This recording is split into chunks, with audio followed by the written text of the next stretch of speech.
Quarantine রিডিংসে আপনাদের স্বাগত। সপ্তম পর্যায়ে আপনারা শুনছেন গ্রিক মহাকাব্য ইলিয়াড। অনুবাদ দেবাশিস দে, গ্রন্থ পাঠে দেবাঞ্জনা দাস, শ্রুতিগ্রন্থ নির্মাণে শুক্লা রায়। যাদবপুর বিশ্ববিদ্যালয়ের অ্যাক্সেসেবল লাইব্রেরি এবং এফএসডির যৌথ উদ্যোগে এখন শুরু হচ্ছে কোয়ারেন্টিন রিডিংসের সপ্তম পর্যায়ে মহাকাব্য পাঠ। শুরু হচ্ছে গ্রিক মহাকাব্য ইলিয়াড। আজ একবিংশ পর্ব।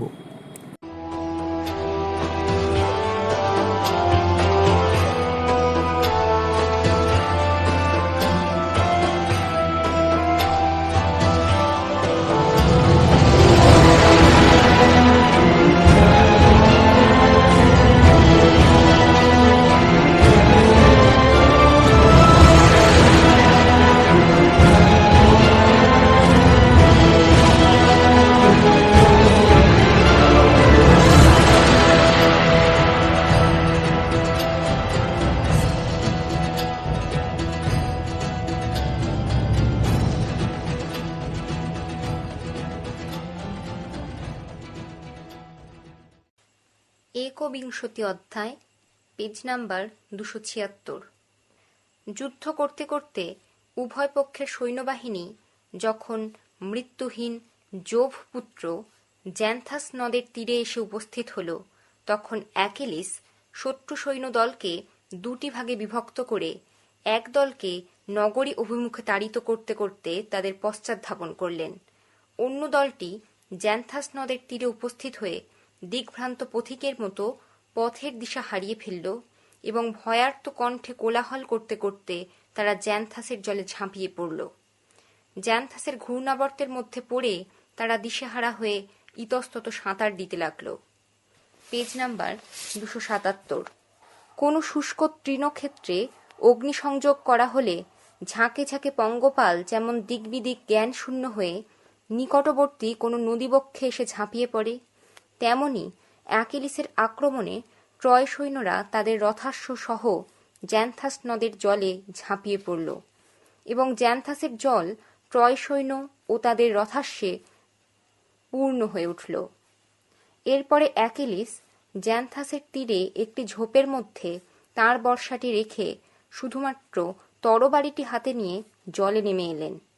তিনি সেখানে চতুর্দিক থেকে শত্রু সৈন্যদের তাড়িত করতে লাগলেন এবং সেই সমস্ত বিধ্বস্ত সৈন্যদের উপর তরবারির আঘাত করে একে একে সকলকে হত্যা করতে লাগলেন। তাদের মৃত্যু আর্তনাদে আকাশ বাতাস পূর্ণ হয়ে উঠল এবং জ্যান্থাস নদের জল শত্রু সৈন্যদের রক্তে লাল হয়ে উঠল। এবার তারা অ্যাকিলিসের আক্রমণের হাত থেকে রক্ষা পাওয়ার জন্য দিশাহারা হয়ে তীরের দিকে ছুটতে লাগল।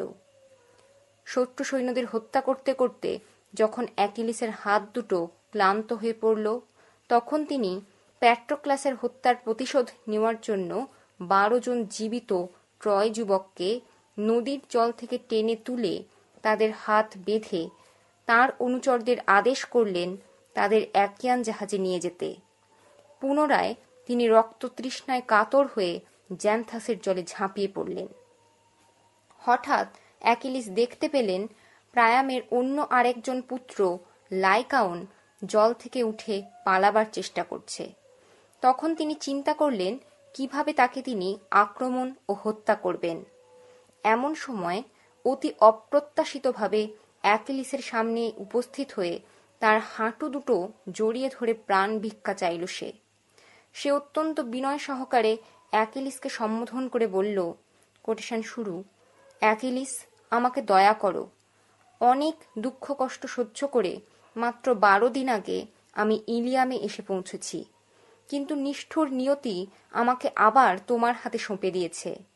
জোভ নিশ্চয় আমাকে অত্যন্ত ঘৃণা করেন, সেজন্য দ্বিতীয়বার তিনি তোমার হাতে আমাকে তুলে দিয়েছেন। স্যাথনিওহিস নদীর তীরবর্তী পাহাড়ের উপর অবস্থিত পেডামাস রাজ্যের রাজা অ্যালটেম কন্যাকে রাজা প্রায়াম বিবাহ করেন। তাঁর গর্ভে 2 সন্তানের জন্ম হয়।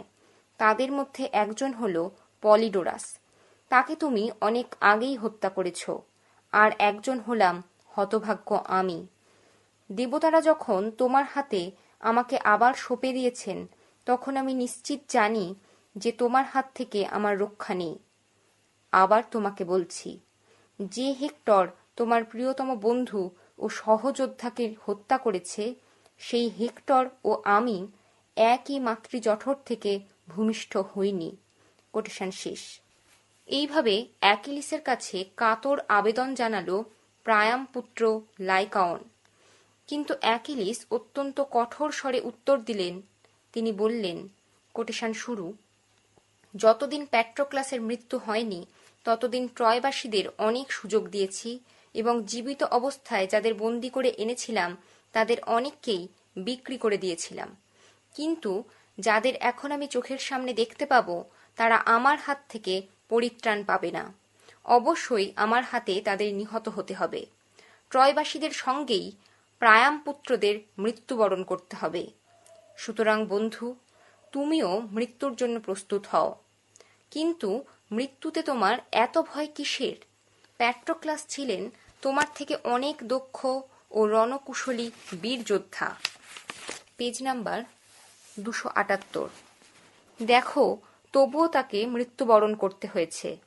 আর এই যে আমাকে দেখছো, আমি কত সুন্দর আর কেমন বলিষ্ঠ আমার শরীর। আমি একজন মহান পিতার পুত্র এবং আমার মাতা এক দেবী গর্ভে জন্ম নিয়েছেন। কিন্তু মৃত্যু নিয়তির করাল ছায়া আমাকে আচ্ছন্ন করে রেখেছে। এমন একদিন আসবে যেদিন সকাল সন্ধ্যা বা এমন এক দ্বীপ্রহরে শত্রু সৈন্যের অস্ত্রের আঘাতে আমাকে নিহত হতে হবে। কোটেশন শেষ। অ্যাকিলিসের এ ধরনের কথা শুনে লাইকাওনের অন্তর হতাশায় ম্রিয়মাণ হয়ে পড়ল। সে দুহাত ছেড়ে দিয়ে জড় অচৈতন্য পদার্থের মতো নির্জীব হয়ে মাটিতে বসে পড়ল। আর অ্যাকিলিস তাঁর তরবারিটি তার বুকে আমূল বিদ্ধ করে দিলেন। এরপর লাইকাওনের পা ধরে টানতে টানতে নদী তীরে নিয়ে গিয়ে তার শরীরটাকে নদী জলে নিক্ষেপ করলেন। তারপর লাইকাওনকে উদ্দেশ্য করে বললেন, কোটেশন শুরু, স্ক্যামান্ডার নদীর স্রোত তোমার এই শরীরটাকে ভাসিয়ে নিয়ে যাবে সমুদ্রের জলে।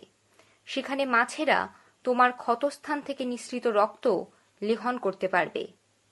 এইভাবে যতদিন আমি ইলিয়াম নগরী বিধ্বস্ত ও জয় করতে না পারব, ততদিন পর্যন্ত ট্রয়বাসীদের উপর আমার এই তাণ্ডব চালিয়ে যাব।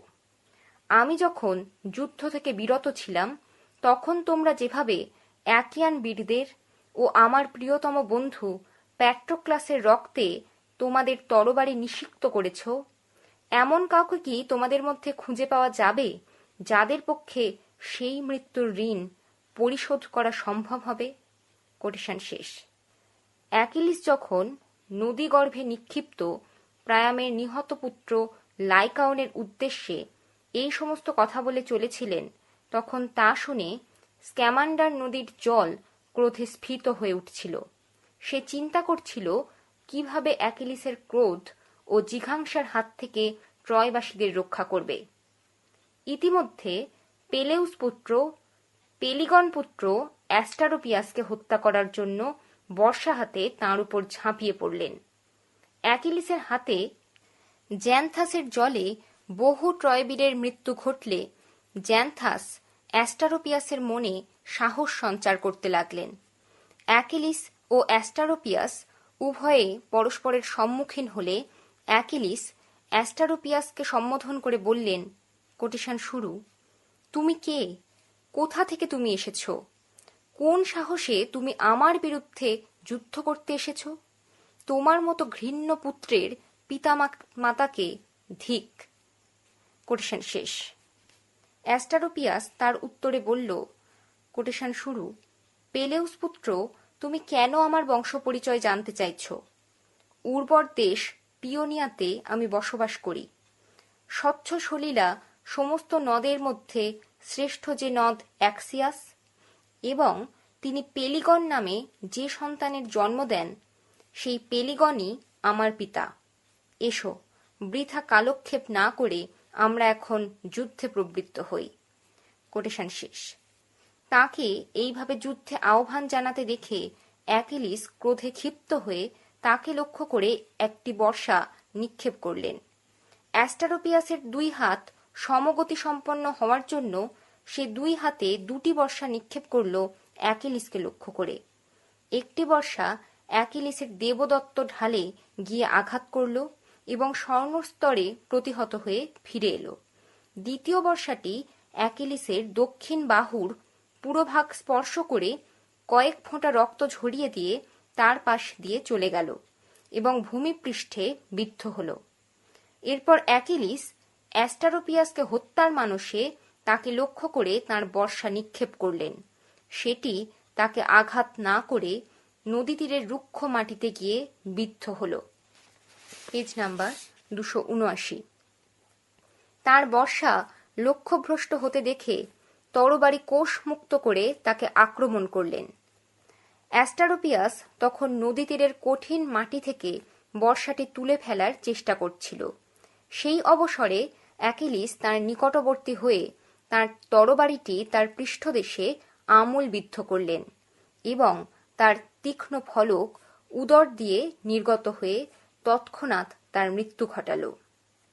এবার অ্যাকিলিস নদী তীরে প্রথিত বর্ষাটি তুলে নিলেন এবং অ্যাস্টারোপিয়াসের মৃত্যুতে নিতাহীন হতোদ্যম পিওনিয়াবাসীরা যখন নদীর তীর ধরে পলায়ন করছিল, তখন অ্যাকিলিস তাদের আক্রমণ করে থার্সিলোকাস, মাইডন, অ্যাস্টিফাইলাস, ম্রেসাস, থ্রাসিয়াস, ওজিয়াস ও ওফেলিস্টেস প্রমুখ বীরকে হত্যা করলেন। আরও অনেক বীর যোদ্ধাকে তিনি হত্যা করতেন যদি না ক্রুদ্ধ জ্যান্থাস মনুষ্য মূর্তি পরিগ্রহ করে অ্যাকিলিসের সামনে এসে তাকে বলতেন, কোটেশন শুরু, অ্যাকিলিস, তুমি যে শুধুমাত্র সাহস ও শক্তিতে শ্রেষ্ঠ ও সকলকে অতিক্রম করে গেছ তাই নয়, তুমি ধূর্ততা ও নৃশংসতাতেও সকলের ঊর্ধ্বে, কারণ দেবতারা সর্বদা তোমাকে রক্ষা করে চলেছেন। স্যাটান পুত্র যদি তোমাকে সমস্ত ট্রয়বাসীদের নিঃশেষে ধ্বংস করার গৌরবে অভিষিক্ত করতে চান, তাহলে আমার জলে তাদের উপর এমন হত্যার তাণ্ডব না চালিয়ে স্থলভাগকে বেছে নাও তোমার অভিপ্সিত হত্যাকাণ্ড সাধন করার জন্য। আমার জল অসংখ্য মৃতদেহে দূষিত হয়ে উঠেছে, সুতরাং এই জলে তোমার নির্মম হত্যাকাণ্ড সংঘটিত করে আমাকে আর যন্ত্রণা দিও না। কোটেশন শেষ। অ্যাকিলিস প্রত্যুত্তর দিয়ে বললেন, কোটেশন শুরু, জোভ বংশধর হে স্ক্যামান্ডার, তোমার ইচ্ছাই পূর্ণ হোক। আমি ট্রয়বাসীদের উপর আমার হত্যাতাণ্ডব চালিয়ে যাব এবং নগর অভ্যন্তরে তাদের অবরুদ্ধ না করা পর্যন্ত আমি যুদ্ধ করে যাব। আমি হেক্টরের মুখোমুখি হয়ে জানতে চাইব, সে আমাকে পরাজিত করে হত্যা করবে না আমার হাতে সে পরাজিত ও নিহত হবে। কোটেশন শেষ। এই কথা বলে অ্যাকিলিস ক্রুদ্ধ দেবতাদের মতো ট্রয় সৈন্যদের উপর ঝাঁপিয়ে পড়লেন। স্ক্যামান্ডার তখন অ্যাপোলোকে সম্বোধন করে বললেন, কোটেশন শুরু, হে জোভ পুত্র, সূর্য অস্তাচলে গমন না করা পর্যন্ত তোমাকে ট্রয়বাসীদের সাহায্য করার জন্য দেবরাজ্যের নির্দেশ দিয়েছিলেন, সে নির্দেশ তুমি পালন করছো না। কোটেশন শেষ। ইতিমধ্যে অ্যাকিলিস নদী তীর থেকে মাঝ নদীতে ঝাঁপিয়ে পড়লেন। তখন স্ক্যামান্ডারও ক্রুদ্ধ হয়ে উত্তাল তরঙ্গ সৃষ্টি করলেন নদীবক্ষে। সেই উত্তাল তরঙ্গ রাশি চারিদিক থেকে অ্যাকিলিসকে বেষ্টন করে ফেলল এবং তার উপরে ঝাঁপিয়ে পড়ল। সেখানে অবস্থান করা অ্যাকিলিসের পক্ষে অসম্ভব হয়ে উঠল। জলের প্রচণ্ড চাপে অ্যাকিলিস তার ঢালটিকেও ধরে রাখতে পারছিলেন না। অ্যাকিলিস এবার তীরবর্তী একটি এলম গাছকে অবলম্বন হিসেবে ধরে ফেললেন, কিন্তু ঢেউয়ের প্রচণ্ডতায় সেই গাছটি মূলসহ উৎপাটিত হয়ে ভেসে গেল। তখন অ্যাকিলিস ভীষণ ভয় পেয়ে জল থেকে উঠে এসে দ্রুত গতিতে পালাতে শুরু করলেন। কিন্তু শক্তিমান দেবতা কৃষ্ণবর্ণের একটি প্রচণ্ড তরঙ্গ হয়ে অ্যাকিলিসের পশ্চাৎধাবন করা থেকে বিরত হলেন না, কারণ অ্যাকিলিসের হাত থেকে তিনি ট্রয়বাসীদের রক্ষা করতে চেয়েছিলেন। তিনি সর্বাধিক দ্রুতগামী পক্ষী ঈগলের থেকেও দ্রুত গতিতে সামনের দিকে ছুটে চলতে লাগলেন, পালাতে লাগলেন ঊর্ধ্বশ্বাসে। কিন্তু সেই ভয়ঙ্কর তরঙ্গ প্রচণ্ড গর্জন করতে করতে তাঁর পিছনে ছুটে চলল। অ্যাকিলিস সেই গতির তীব্রতাকে কিছুতেই অতিক্রম করতে পারলেন না। Page number 280। তখন তিনি প্রচণ্ডভাবে দিশেহারা হয়ে ঊর্ধ্বাকাশ পানে তাকিয়ে দুহাত তুলে দেবরাজ জোভের উদ্দেশ্যে প্রার্থনা করতে লাগলেন। তিনি বললেন, কোটেশন শুরু, হে পরম পিতা জোভ, দেবতাদের মধ্যে এমন কেউ কি নেই যিনি আমার প্রতি করুণা প্রদর্শন করে আমাকে নদীর এই সর্বগ্রাসী ভয়ঙ্কর জলরাশি থেকে রক্ষা করবেন? বিধি আমার জন্য যা নির্দিষ্ট করে রেখেছেন তার জন্য আমি আদৌ ভীত বা চিন্তিত নই। আমার মাতা থেটিস ছাড়া অলিম্পাস পর্বতবাসী অন্য কোনো দেবতাকে এ ব্যাপারে অভিযুক্ত করতে পারি না, কারণ তিনি আমাকে বলেছিলেন অ্যাপোলোর নিক্ষিপ্ত তীরেই আমার মৃত্যু ঘটবে। আর যদি হেক্টরের হাতে আমার মৃত্যু হয়, তাহলে এই ভেবে সান্ত্বনা লাভ করব যে একজন বীরের হাতে আরেকজন বীরের মৃত্যু হয়েছে। কিন্তু এখন দেখছি আমার করুণ পরিণতি আসন্ন। সামান্য এক নদীর জলের আক্রমণে আমাকে প্রাণ ত্যাগ করতে হবে। কোটেশন শেষ। তার কথা শেষ হওয়ার সঙ্গে সঙ্গে নেপচুন ও দেবী মিনার্ভা দুজন মানুষের ছদ্মবেশে তাঁর সামনে উপস্থিত হলেন এবং তার হাত ধরে তাকে আশ্বস্ত করলেন। প্রথমে নেপচুন বললেন, কোটেশন শুরু, হে পেলেউস পুত্র, এত বেশি ভয় পাওয়ার কোনো কারণ ঘটেনি। আমরা জোভের নির্দেশে তোমাকে সাহায্য করার জন্য এখানে উপস্থিত হয়েছি। এই নদীর জলে তোমার মৃত্যু বিধি নির্দিষ্ট নয়। এই নদী তার বিক্ষুব্ধ তরঙ্গমালাকে এখনই প্রশমিত করবে। তুমি যদি আমাদের কথা শোনো, তাহলে বলবো, ইলিয়াম নগরের প্রাচীর অভ্যন্তরে সমস্ত ট্রয়বাসীদের অবরুদ্ধ না করা পর্যন্ত তুমি এই যুদ্ধ থেকে বিরত হবে না। তারপর হেক্টরকে হত্যা করে জাহাজে ফিরে যাবে, কারণ তাকে পরাজিত করার গৌরবে তুমি গৌরবান্বিত হবে। কোটেশন শেষ। এই বলে তাঁরা অন্য দেবতাদের সঙ্গে গিয়ে মিলিত হলেন। অ্যাকিলিস তার আরব্ধ কর্ম সম্পন্ন করার জন্য ট্রয় বাহিনীর দিকে এগিয়ে গেলেন। স্ক্যামান্ডারের জলরাশি তখনও চতুর্দিকে পরিব্যাপ্ত হয়েছিল। অ্যাকিলিস এবার আর জলোচ্ছ্বাসের ভয়ে ভীত হয়ে তার গতিকে রুদ্ধ করলেন না, কারণ দেবী মিনার্ভা তার মধ্যে সঞ্চার করেছিলেন এক অপরিসীম দৈব শক্তি। তা সত্ত্বেও স্ক্যামান্ডার অ্যাকিলিসের পশ্চাৎগমন থেকে বিরত হল না, বরং আরও ভয়ঙ্কর, আরও উত্তাল হয়ে সে অ্যাকিলিসের গতিপথে বাধা সৃষ্টি করল। সে তার জলোচ্ছ্বাসকে আরও বেশি উত্তাল করে তুলল এবং তার ভাই সিমোইসকে ডেকে বলল, কোটেশন শুরু, এসো ভাই, আমরা একত্রিত হয়ে এই লোকটির গতি প্রতিরোধ করি। তা না হলে সে প্রায়ামের ট্রয় নগরীকে বিধ্বস্ত করে দেবে। তোমার তরঙ্গ রাশিকে উত্তাল জড়ধারায় পূর্ণ করে ঊর্ধ্বে উৎক্ষিপ্ত করে ভাসিয়ে নিয়ে এসো বিশাল বিশাল কাষ্ঠ ও প্রস্তরখণ্ড এবং তার গতিপথকে রুদ্ধ করো। বালুকা রাশি ও পলিমাটির স্তূপে ওর শরীরটাকে এমনভাবে ঢেকে দেবে যে অ্যাকিয়ানদের পক্ষে ওর নিহত শরীর খুঁজে পাওয়া দুঃসাধ্য হয়ে উঠবে। ওর শেষকৃত্য সম্পন্ন করা হলে ওর জন্য কোনো স্মৃতিস্তম্ভ গড়ে তোলার কোনো প্রয়োজন হবে না। কোটেশন শেষ। এই কথা বলে জ্যান্থাস তার ফেনিলো ও রক্তাক্ত তরঙ্গমালাকে উত্তাল করে তুলে চারিদিক থেকে অ্যাকিলিসকে আক্রমণ করল। সেই কৃষ্ণবর্ণ জলোচ্ছ্বাস হয়তো অ্যাকিলিসকে নিশ্চিহ্ন করে দিত সম্পূর্ণরূপে, তাকে টেনে নিয়ে যেত সমুদ্রের অতল গহ্বরে, ভাসিয়ে নিয়ে যেত কোনো অজ্ঞাত জলধিতে, যদি না দেবী জুনো তার খঞ্জপুত্র ভ্যালকানকে ডেকে বলতেন, কোটেশন শুরু, হে পুত্র, আমার মনে হয় জ্যান্থাস তোমার বিরুদ্ধে যুদ্ধ করতে উদ্যত হয়েছে। এই অবস্থায় পেজ নাম্বার 281, তোমার সাহায্য আমাদের একান্ত প্রয়োজন।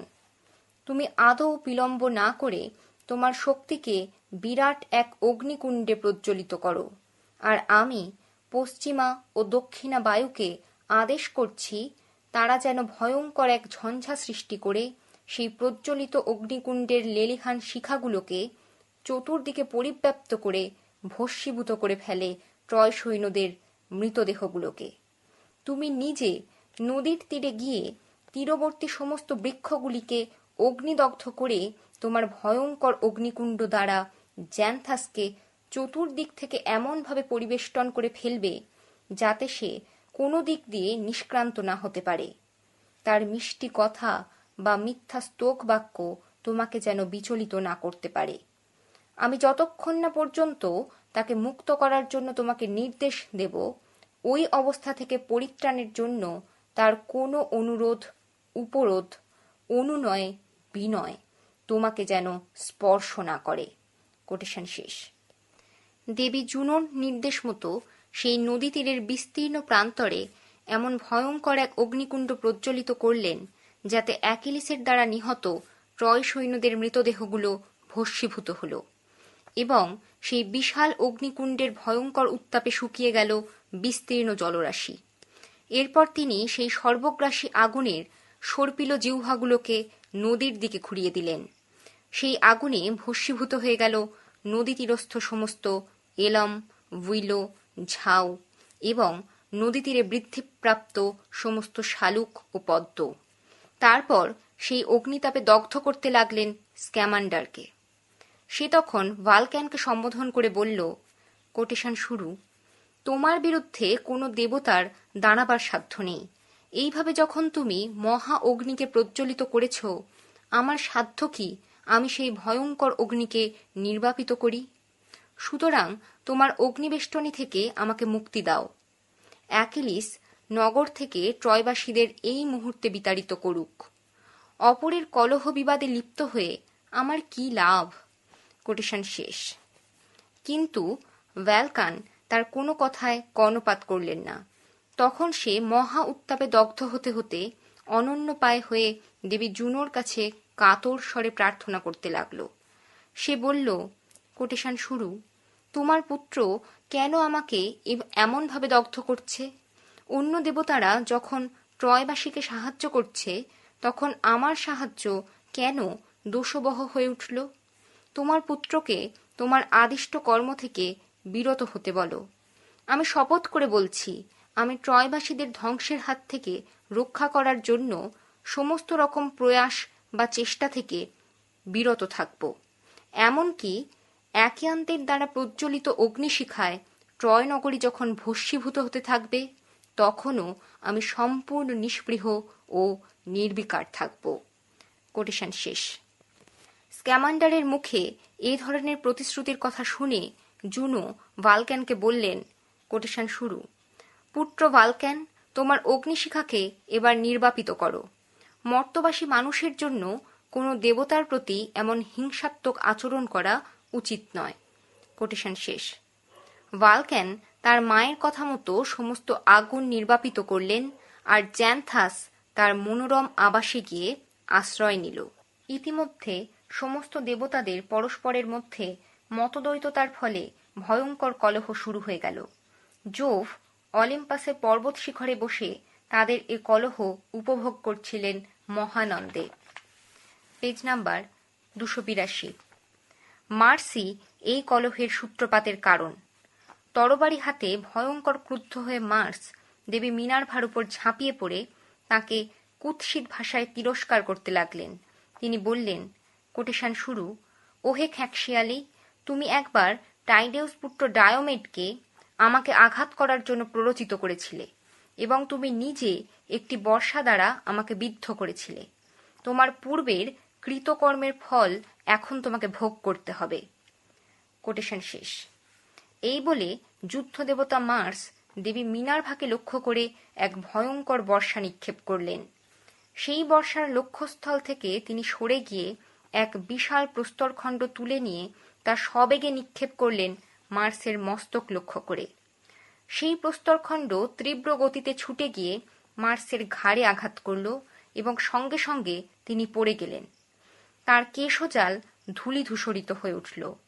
তার এই শোচনীয় অবস্থা দেখে দেবী মিনার্ভা হেসে উঠে গর্বিত স্বরে বললেন, কোটেশন শুরু, নির্বোধ, আমি যে তোমার থেকে অনেক বেশি শক্তিশালী সে কথাটা কি আগে বুঝতে পারোনি? এবার তোমার মায়ের অভিশাপ তোমার উপর নেমে আসবে। কারণ অ্যাকিয়ানদের ধ্বংস করার জন্য এবং ট্রয়বাসীদের সাহায্য করার জন্য তিনি তোমার উপর ভয়ঙ্কর ক্রুদ্ধ হয়েছেন। কোটেশন শেষ। এরপর জোভ কন্যা ভেনাস এসে তার হাত ধরে অন্যত্র নিয়ে গেলেন। তাই দেখে জুনো মিনার্ভাকে বললেন, কোটেশন শুরু, দেখলে খ্যাঁকশিয়ালি ভেনাস এসে মার্সকে সরিয়ে নিয়ে গেল। এই মুহূর্তে তুমি তার পশ্চাৎধাবন করো। কোটেশন শেষ। ভেনাসের পশ্চাৎধাবন করে তার বুকে মিনার্ভা এমন জোরে আঘাত করলেন যে তিনি অচৈতন্য হয়ে পড়ে গেলেন। তখন মিনার্ভা গর্বিত স্বরে বললেন, কোটেশন শুরু, ভেনাসের মতো যারা ট্রয়বাসীদের সাহায্য করছিল তাদের প্রত্যেকে যদি এই অবস্থার শিকার হতো তাহলে অনেক আগেই ইলিয়াম নগরী বিধ্বস্ত হয়ে যেত এবং ট্রয় যুদ্ধের পরিসমাপ্তি ঘটত। কোটেশন শেষ। এইভাবে জুনোর দ্বারাও আঘাতপ্রাপ্ত হলেন অ্যাপোলো, লিটো প্রভৃতি দেবতারা। তারা গিয়ে দেবরাজ জোভের কাছে তার পত্নীর বিরুদ্ধে অভিযোগ করলেন। এইভাবে যখন তারা বাদানুবাদে ব্যস্ত ছিলেন তখন ফিবাস অ্যাপোলো ইলিয়াম নগরীতে গিয়ে উপস্থিত হলেন। নির্দিষ্ট সময়ের পূর্বে যাতে অ্যাকিয়ান বাহিনীর হাতে ইলিয়াম নগরী ধ্বংসপ্রাপ্ত না হয় সেই জন্য তিনি মহা উদ্বেগে অস্থির হয়ে উঠেছিলেন। এদিকে অ্যাকিলিস তখন নির্বিচারে অসংখ্য ট্রয় সৈন্যকে হত্যা করে চলেছিলেন। বৃদ্ধ রাজা প্রায়াম দুর্গ শীর্ষের একটি স্থানে দাঁড়িয়ে দেখলেন বিশাল দেহী অ্যাকিলিস কি অসাধারণ বীরত্ব ও সাহসিকতার সঙ্গে ট্রয় সৈন্যদের আক্রমণ করেছেন এবং ট্রয় সৈন্যরা কিভাবে ভীরু মেষ শাবকের মতো দিশাহারা হয়ে ঊর্ধ্বশ্বাসে পলায়ন করছে এবং তাদের সাহায্য করার জন্য কেউ সেখানে উপস্থিত নেই।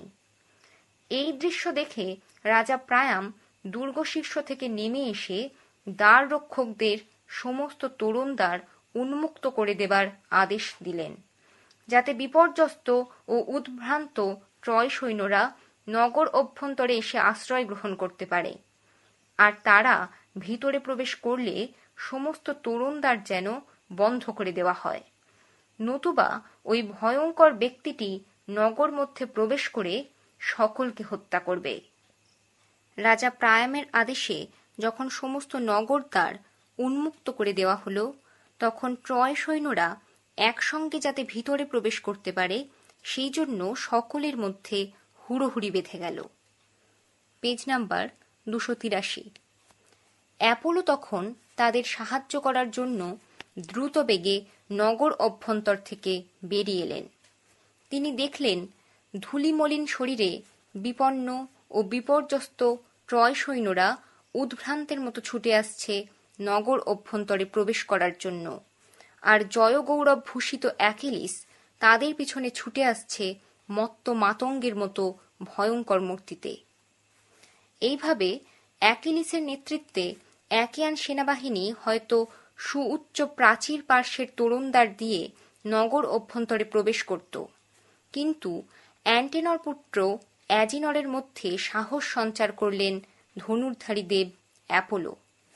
একটি বীজ বৃক্ষে নিজের শরীরের ভার রক্ষা করে অ্যাপোলো এক কৃত্রিম অন্ধকার সৃষ্টি করলেন এবং অ্যাজিনর সেই অন্ধকার বাতাবরণের মধ্যে অদৃশ্য হয়ে রইল।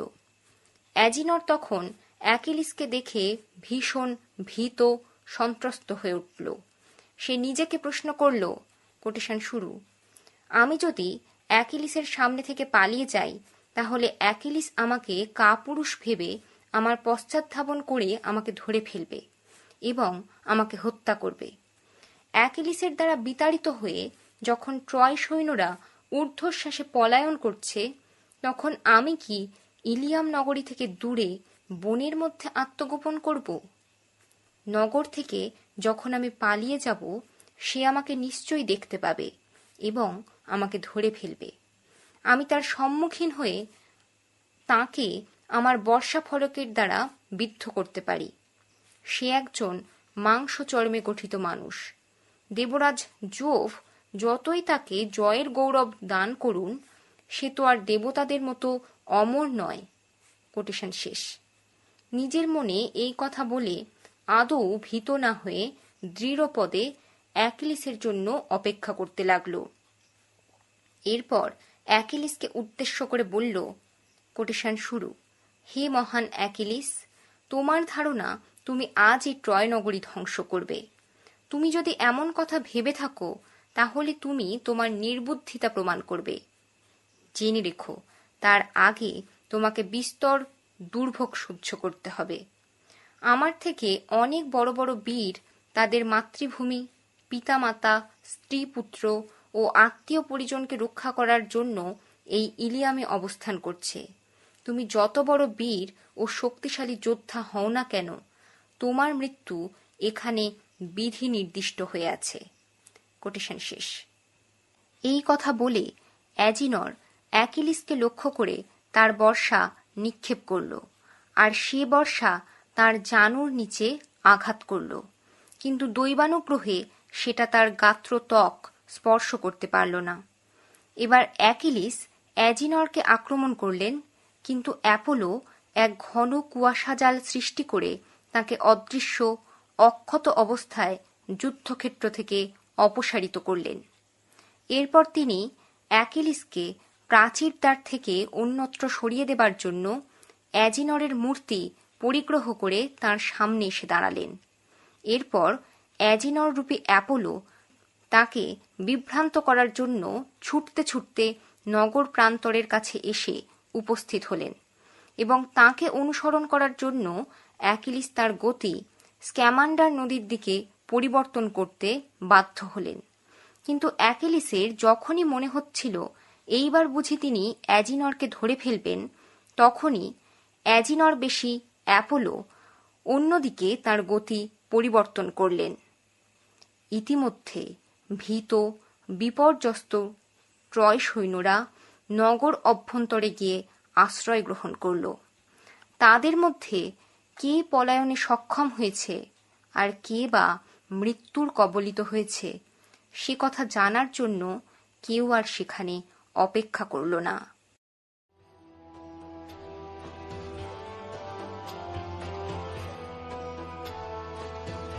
শেষ হলো কোয়ারেন্টিন রিডিংসের আজকের পর্ব। আমাদের মহাকাব্য পাঠের ব্যাপারে আপনাদের কাছ থেকে আমরা যথেষ্ট ইতিবাচক সাড়া পেয়েছি, এজন্য আমরা অত্যন্ত আনন্দিত।